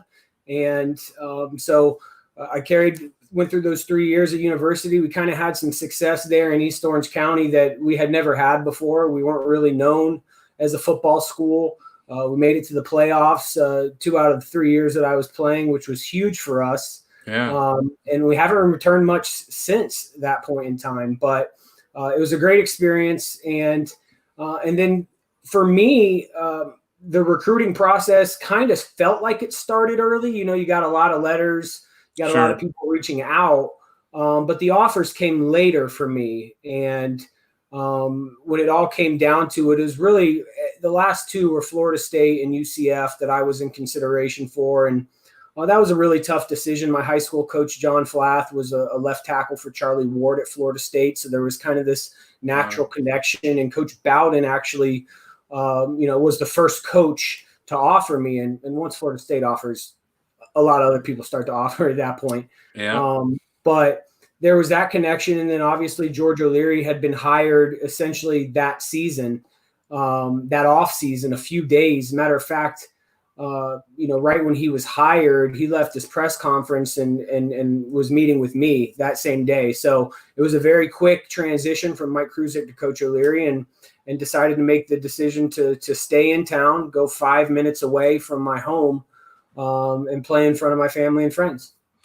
Yeah, I think that was the selling point for my brother and I as well, to play at home. Back when we played, it was still the Citrus Bowl. So I went to Bishop Moore, which is kind of down the road from university, but I actually played in that stadium in your first year. In fact, they were still building things out. So I can remember construction going around the actual field there at University High. I think we lost. My team, Bishop Moore, was terrible at the time. They're really good now, but very good. Back when I played, I think we won like 8 games in 4 years, so it was brutal. That's very brutal. I'm sorry. So we weren't really bringing in the athletes. So, but it was a lot of fun. The thing about playing at home in front of your family and friends, you can't beat it. So that's good to hear. Now, one of the things I mentioned at the beginning on my little speech at the beginning when I was talking about playing in front of the new stadium and the new bounce house, the new on-campus stadium at UCF.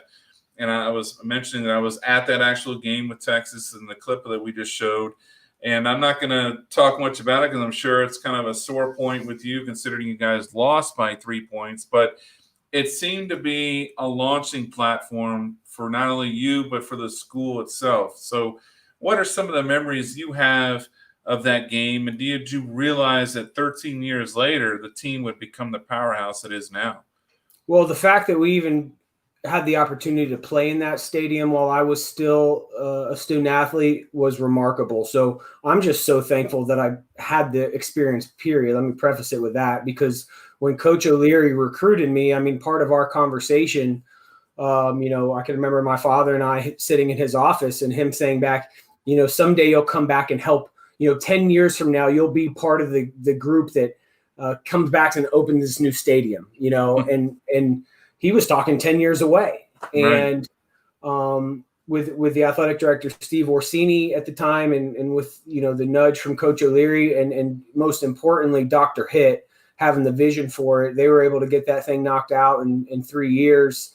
And so that day was really, really special. I think there's something really unique to see a stadium coming up out of the ground, as you're going through the spring and through the summer workouts, and you don't really know what to expect, but you're like, wow, this thing is just popping up right here. Right. And so that was cool to anticipate and see that. And so when that day came, again, for me, having grown up 10 minutes away from campus to now have a 45,000 seat stadium on this side of town was really exciting. And then certainly playing Texas, who I think that year was ranked number 6 with, like you mentioned, with Colt McCoy and Jamal Charles, and just a plethora of really good players. And yeah, we were in that football game. I had a fumble or two that really hurt us, to be honest with you. And the game went back and forth. and they came out on top. But we learned a lot about ourselves that day. But most importantly, I think if you look at that video and if you just Googled any of their YouTubed any of those clips from that game, that place was so full. Yeah. So yeah. loud. It was. I mean, so hot. I get it. It was hot on the field too. It was blazing hot, man. I remember. I think I lost 10 pounds just watching it. It was so and we hot. had all the momentum. I don't know if you remember. We had all the momentum. A rain shower came in, or a thunderstorm sent us underneath. Yeah. We kind of lost momentum for the second and third quarter. But I'll just always remember kind of the entire experience. And that touchdown right there that we just saw. I mean, I'll remember that obviously for the rest of my life, just because it was just such an intense game, at home with we have the best fans in the world. I think you know that, at least the most crazy fans in the world. Oh, they're amazing. I get to see now most of the games. I have to watch them on my computer here in Brazil, unless it's a big game on ESPN. But especially in 2017 when they went undefeated. And, man, they travel well, too. I remember watching the Peach Bowl against Auburn. And, oh, yeah. And, man, they took over that stadium. It was unbelievable. And it was such a proud moment because, like I said, you're basically talking about three different eras right now. My brother in the 80s, me in the 90s, and then you in the 2000s. Just seeing the progression is unbelievable. So it's really exciting. Everybody knows here I talk up UCF all the time down here in Brazil. So it's really fun to do. But, fast forward a little bit, you finished having a real great career with UCF and then moved on to play for a couple teams, as you mentioned, in Germany with Dresden and others. Can you talk about your experience there and, kind of talk about the culture, the language difference? I'm curious, kind of, did you know German going in there? And then how did you get around? I mean, what was that like? I mean, it was the most incredible decision that I've ever made, was to go and play football abroad. I mean, there's no doubt about it. I'll say this at the beginning. A lot of people always ask about what type of money you make and those sort of things. And my answer is simply, I got rich in life experience. No, I did not get rich financially, but I got very rich when it comes to life experience and perspective. And so that's what it was for me. I got reached out to in 2009 randomly by a Facebook message from a head coach in Dresden, Germany, Gary Spielbuehler, and said, "You want to come over here and play?" I'm like Googling, like, what, Dresden, Germany? I heard about this in the war, I think. And then I saw Google, and there was like black and white pictures where the city was flattened, and then the most beautiful pictures of this city as it's been rebuilt over the last 50, 60, 70 years. So right. It was a very different experience. I have this unique lens of going there in 2009, Sean, and then going back 5 years later in 2014 and kind of seeing Eastern Germany catch up with the times, or Eastern Europe, when social media didn't exist, early on with Twitter and Facebook in 2009, the world wasn't connected the same way. And it was a transitional period. The music was behind. It was different. And so it was a great experience to kind of get out there and have all these new novel things every day, right? I'm learning new streets. I'm learning new foods and cultures. Just like every day I woke up with like this sense of purpose that I didn't really know where that was coming from. Sure. But I think when humans get into new environments and around new people and are submersed in this different experience, it breathes life into you. And that's what I always felt playing football abroad. And, I think the greatest thing about international football is when you go and play for a team, you really become a part of a city and an organization and a group of people. And it's never as scary as you think, because there is a group and a general manager that's taking care of you and has your best interest in mind. And so playing overseas, certainly in 2009, when I was still, ripe out of college and 24, it was so much fun. We lost in the first round of the playoffs in double overtime. I wish we had the team that probably could have won the German Bowl that year, with guys like Talib Wise and Mike Andrew, who are known over in Germany pretty well. But the overall German experience, it was competitive.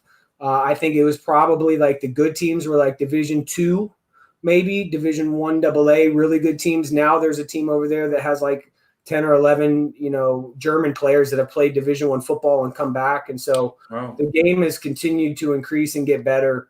And the overall experience was phenomenal. And that was the same in 2014, different circumstances because I was coming off of Russia, but Dresden in 2009 was phenomenal. It's interesting you say that because even as a coach here, I'm one of maybe a handful of head coaches out of 130 plus teams. And first of all, you definitely ain't doing it for the money. Let's just get that out there right now. So, I mean, it's not about the money. It's about the love of the game. It's about being able to share our experiences playing football at the highest level and being able to, even as a player, you're a coach because you're really, I'm sure, showing things, different fundamentals, different things that you've learned that has been instilled in you in different types of formats that they just don't have here. A lot of the coaches here learn things from YouTube and, pick up on a whim and maybe have never even played it down a football in their life. But there is a passion here for it. And that's probably why right now things, it's a lot. We're not at Germany's level here in Brazil yet. I mean, things are still very inexperienced. We've been doing it, I think, about 15, 20 years, give or take. But I would say maximum, the best teams are probably at a low Division III NAIA type school, maybe a good high school state championship team. But, what would you tell younger players, because you've had the experience of playing overseas and being with foreign players in reference to their preparation and development, if they have dreams of playing, maybe returning and going to the States to play Division I ball, arena ball, or maybe even the NFL? Well, I think it's two parts. First and foremost, if there was the biggest disparity that I've seen at every level and in each country is obviously just the knowledge of the game.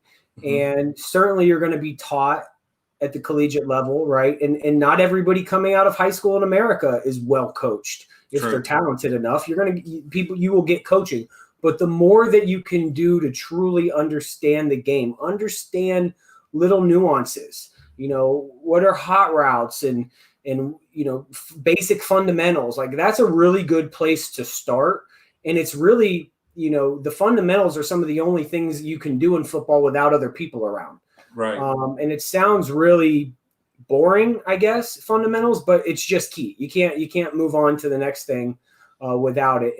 And secondly, the more that you see things, the more that you watch players, if you're a quarterback, the more that you go on YouTube and watch quarterbacks, or if you're a lineman and go on YouTube and watch pass sets, there's so much content out there now that, I think one of the misconceptions or what people don't necessarily understand about the brain and how we process and learn things is that, coaches always say, go back there and get mental reps, right?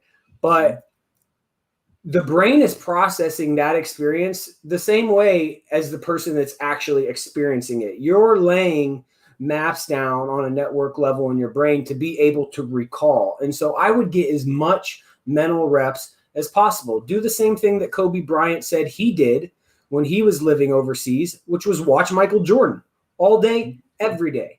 And if you go to YouTube right now and type in Michael Jordan, Kobe Bryant comparison, you'll see them. They look exactly the same. So that is what I think guys can really do internationally is submerge themselves in the game, watch it as much as possible, and understand it inside and out. Get comfortable with it. Man, that's such a good point. Especially with player development these days. And you actually segued right in, to the next topic I wanted to talk to you about, because especially with people on foreign soils, paramount to the development of the game, to work on these, especially with the fundamentals and kind of build their way up. So, fast forwarding with your career, you're playing with arena football for the Orlando Predators. And then in 2019, you make the jump to Nestor. Now, I don't know do you say Nestor or Nestry? How do you say that? It's Nestry. It's like Nestry. Okay. Like Nestle with an R. With an R. I gotcha. But okay. Look, I went to the same school as you, but I was a lineman. So I'm just going to leave it right there. So you're smarter. And let you kind of explain exactly what this business is, because I think once people hear what you have to say and what you do, your phone's going to ring. So why don't you kind of tell us what you do there? Yeah, well, first and foremost, I'll say you could probably get the best idea of what we do, at least more information on our website at nestryperformance.com. Okay. I'm going to explain what we do, but that's probably a good way to kind of see who's involved. But Nestry is actually an acronym for neurostrength. And so we are a neurostrength company, and we're really trying to pioneer the science of better. We're really taking a unique lens at how we look at performance, and we're taking that to look at look at talent in a unique way. And so I think one of the things that a lot of guys don't understand is that it's not enough just to have talent, right? There's a lot of talented people, and I'm not talking about just sports. Right. I'm talking about in business. I'm talking about if you're a first responder. I'm talking about if you're a pilot, right? It's not just enough to be talented, but how much access to your talent do you have in real time when it matters most? And so we teach people. We have a number of different methods of training that we encompass inside of Nestry as a whole. But what we're really anchored in right now, certainly with the way that COVID has impacted the world and human contact, is we're really focused on our mental performance framing training. And so if you think about it, what gets head coaches fired in the NFL, what gets front office executives fired in the NFL is drafting or finding talent that looks good on film or that looks good in person, but when they get out there at this level, they can't go and perform. Right. And there's many various reasons for that. What we do is we give people the ability to access their talent.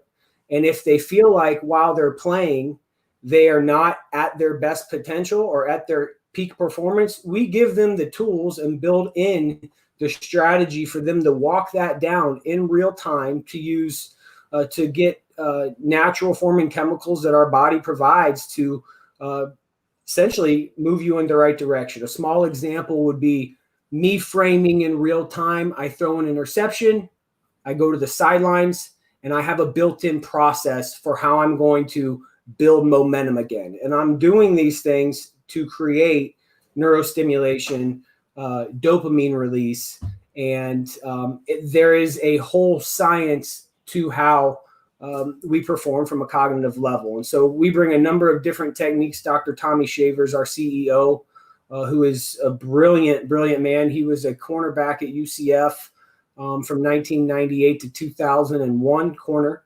And so he's been a great mentor of mine, a great teacher of mine. And so right now we are focused on the mental framing training. We have cognitive resilience training that we do as well. We're looking to really tackle some of the world's biggest brain-based challenges with neurocognitive decline, CTE, Alzheimer's. And we've just partnered with Elhanan Goldberg, who's one of the world's leading neuroscientists and neuropsychologists out of NYU, who's been a great team member for us. So looking to a lot of big things, but right now we're really focusing on, especially with some of our athletes and some of our clients progressing back into sports and with things ramping up, is this mental framing training and make sure everybody's mindset and mental wellness is where it needs to be. Now, I'm just curious, and again, from a layman's perspective, now, when you're talking about doing this and this cognitive training part of it, can you access any more percentage of the brain than you're actually doing? Do you see any of that happen with any of the people that you've worked with before? Because it sounds like you're kind of strengthening different parts, and it might actually have you have access in different areas that you might not have had before. Well, I think one of the things that a lot of people don't know why, including myself until 2 years ago, I didn't know about the science of neuroplasticity, which is your brain's ability to change, continue to change, and it will change over time, either get better, get stronger, or get worse. And so you are able to influence the structure and strength of your brain intentionally on a network level. And we have the tools and we have the processes to do that. And so we've built this proprietary training model and platform that uses a level of the mental framing training, uses a level of cognitive feedback, and kind of brings those two sciences together. But yes, our brains can strengthen. One of the best things for our brains is reading, right? It seems so simple. Seems so simple, but reading builds stronger networks in the brain, and that in itself is strengthening the brain. That is absolutely amazing, man. I feel like I'm watching The Matrix right now. I mean, I'm ready to call you Neo. I mean, it's really. I am not doing it justice. I'm not doing our founder and CEO Tommy Shavers. You're going to have him on sometime. I was just gonna say I could do a whole damn show on this. I'm not even kidding. That is so interesting because well, it's like one of the next points I was gonna make is look. Athletes today are freaks. When I played, I was 6'2", 285. I ran a legit 4'9". I'm being honest, okay, which is decent. But yeah, today you got defensive linemen that are 6'6", 330 pounds, and they're running 4'5", 4'6". So, at the professional level, as you know, and especially in the NFL, everybody is a freak. Everybody is running ridiculous times. Everybody's ridiculous strong. And it seems like the future is going to be the development of the mental capacity and being able to access, like you're talking about, different things to strengthen their performance on the field. So you guys are obviously, this is something that you're going to be pioneering right now. And I was curious, especially being down here in Brazil, how could they get involved? Because I know, like I said, you're starting out there, but is there a way for them to do something from here? Is there, besides getting onto the website? Absolutely. So we definitely on our website, and so two things. On our website, there's a contact us page that goes directly to me. If you put in the notes that you saw the show on Slack Smack, I'll reach out and start that dialogue. But we do have a framing training package that we deliver currently over Zoom. And so we can provide that anywhere in the world. We do currently do that with some of our clients, on the West Coast or guys that are getting ready to go into the Major League Baseball season.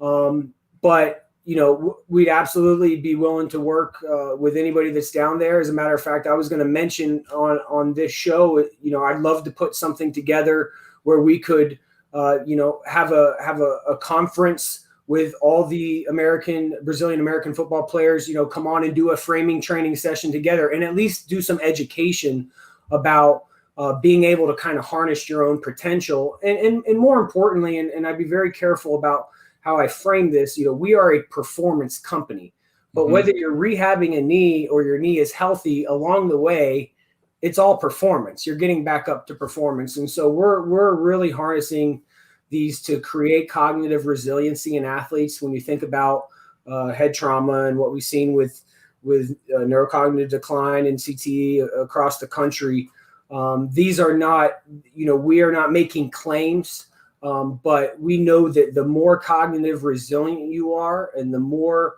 neuroplasticity and neuroplastic change and synaptic plasticity, which are all big words, the more that you have, the more resilient you'll be as a football player or as anybody in a contact sport, soccer, whatever it may be. So let me tell you, that's fascinating stuff. And we will sure stay in touch and talk about that, because another friend of mine, Tiago, is actually a scout for the MLB, the Houston Astros, and baseball is actually becoming a big deal down here. The NBA, basketball is big. And of course, soccer, no doubt. Soccer is, the sport down here. So, there's a lot of big clubs, especially here in Sao Paulo and Rio, and got to mention my Flamingo boys. What's up? But for sure, that would be something I'm sure they would be interested in maybe approaching in the near future. It's fascinating. My God. We have some really good partners. We've brought in Calvin Johnson has come on as an investor. Wow. Bruce Miller, who you'll remember from UCF, as a defense, has come on as an investor. Rob Sims, who was a national champion with Ohio State, was an offensive lineman with the Lions with Calvin, is an investor. And so we've put together kind of this really unique group of scientists and pro athletes to kind of push this platform forward. And so, we would love to reach out and help and educate in any way we possibly can. And at the same time, if you're looking to go through a one-on-one mental framing training, we are offering that. I do have time slots available over the next 90 days. And again, if you go to Nestry Performance or find me on Facebook or Instagram and shoot me a message, I can give you the details there. Wait, what was the website one more time? So it's nestryperformance.com. Nestre performance.com. And that'll give you some more insight as to what we do. We don't put everything that we do out there, obviously, in detail. But yeah, it's changed my life. It's changed the way that I look at the world. It's changed the way that I look at performance. It frustrates me at times that I didn't have access to this knowledge when I was playing. I was just gonna say the same thing, man. It's like, especially in a game like Texas where there was some serious loss of momentum, and I wish I could have just stacked it back up there in real time. But I wish I could have had it during Hell Week at UCF when we used to do 3 practices in a day, man. You know, these guys don't know about that now, but you know, when Kruzek would get in the gym at 5 a.m., Coach Lounsbury, you know, we used to call him the offensive line coach. He's actually going to be on with us on Thursday. I see him all the time. Man, they would be in our ass, and we had practice. I'm not kidding. We had full pads at 7 a.m., 2 p.m., and 6 p.m., full pads. And then we went to the Collegiate Village Inn because it just opened, so that was the dorm. We went back at 8. We had film session, back to the field, film session, back to the field. And then the Saturday after, you know, had 5 days of this, we had the Saturday after was a scrimmage. Then Sunday we were off, and you started school that Monday. So it was the worst week of my life. Oh, my God. But people, like I said, people don't know about that now. But, you know, some of my teammates we're going to have on probably in the next few shows. You might go Grudadoria. You know, he was a center. He played for the Rams. I love Mike. Super Great Bowl guy. there. So we'll definitely, you know, this will be definitely a UCF slanted show. So it'll be fun. But I love it. Real quick, we'll get you in a Slack Attack rapid fire section because I know we're running behind a little bit. But beach or mountain top view? Mountain all day. All day. Amount of cups of coffee per day? 3. Nice. See, I'm not the only one, man. You get some good coffee down Hey, here. it's good for you, man. Burns fat. Favorite football play as a player? Favorite football play as a player? Yeah. So if you had something 3x1, 4 verticals, inside slot can work his way across the field. Z and X receiver can either run the fade or run the comeback, and then Kevin Smith running a little arrow or swing route underneath it all. I love that. Like the one he scored on in the game or had the big game. I remember that. I can't remember. He scored too many times for me to remember. Yeah. Favorite football movie? Oh, good one. It's a tough one. I know. Remember the Titans. Remember the Titans. Yeah, it's so good, especially nowadays. Kim Kardashian or Katy Perry? Definitely Katy Perry. At least she's got some talent. Favorite coach you played for? I mean, it definitely was my high school coach, John Flath. He was certainly my favorite and had the biggest impact, without a doubt. And lastly, Germany or Brazil? Ooh, see, I put you on the spot, man. There's a place in South Brazil that's very German. And so I like that place, the combination of the two. I'm going to South Brazil. I'm finding that city.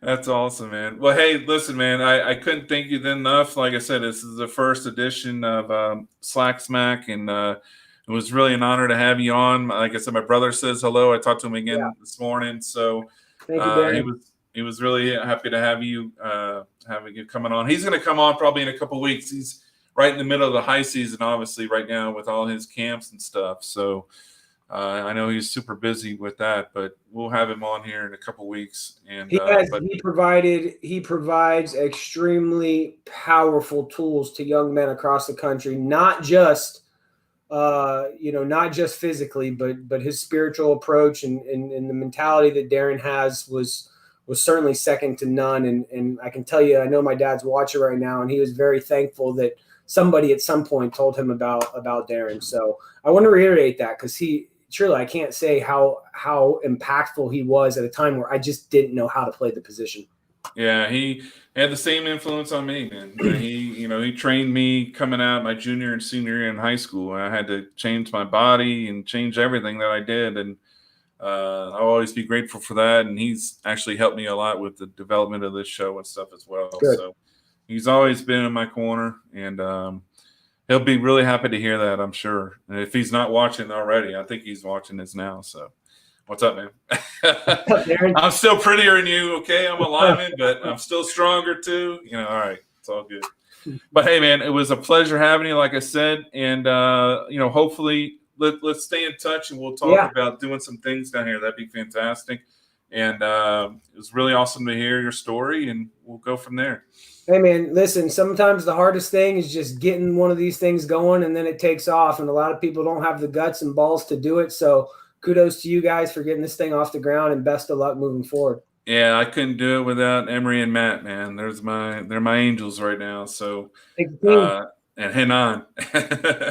So awesome, man. Thanks so much. Thanks, guys. Have a great night. Right. Take care. Bye-bye. All right, guys. Well, it's been an absolute pleasure. Again, I apologize. I know I'm in Brazil, so I think you guys can give me a little slack, so to speak. So, being that we ran a little over, but I think it was more than, worth it. These guests we had tonight were fantastic. I definitely want to thank Mr. Pat Williams again, Mr. Paulo Mancha, Kyle Israel. Thank you so much for coming on. And this is really an honor to share this with you for the first episode. We'll always remember this day. June 9th, 2020 was the inception of Slack Smack, and hopefully things will just get bigger and better. So next, this Thursday night, we have a great show lined up for you as well. We have Steven Edwards, who played in the NFL. He also played for UCF. He played for the Chicago Bears. We have Igor Rick, who is the president of T-Rex. It's one of the bigger squads here.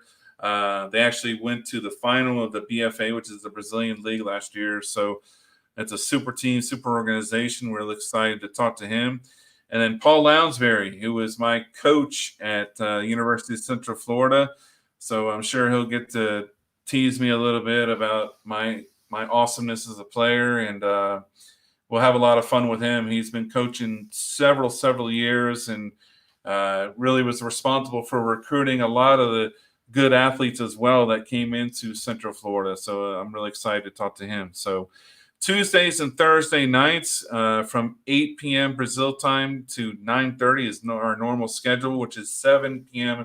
to 8:30 Eastern Standard Time. So please make sure you go to our YouTube page and subscribe. Well, you're on our YouTube page now, but subscribe. We're going to have some exciting contests and things going on in the future as well. Any comments, anything you want to add, or if you want to learn more about what we do, just feel free to contact us, and we look forward to it. So from me, from Matt, from Emery, from Henan, Daniel Clauston, we want to thank you guys all for tuning in, and we'll see you soon.